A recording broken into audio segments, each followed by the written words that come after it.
এই টেপি, হ্যাঁ কি হয়েছে মা? তোর ব্যাগ থেকে আমি এই গোলাপ আর এই চকলেটটা পেলাম, এগুলো তোকে কে দিয়েছে?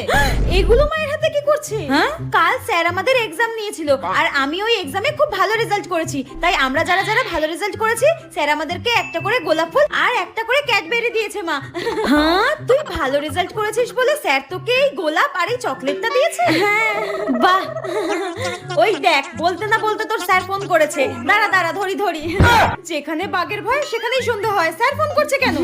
হে ভগবান বাঁচাও। হ্যাঁ স্যার বলুন। টেপি 2 সপ্তাহ ধরে পড়তে আসছে না কেন? টেপি 2 সপ্তাহ ধরে পড়তে যাচ্ছে না?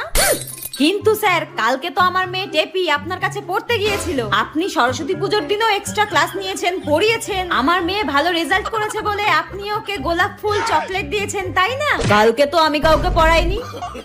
ঠিক আছে, আপনি রাখুন, আমার মেয়েকে আমি দেখছি। টেপি তুই আজকে শেষ আমার হাতে, তোকে আজকে আমি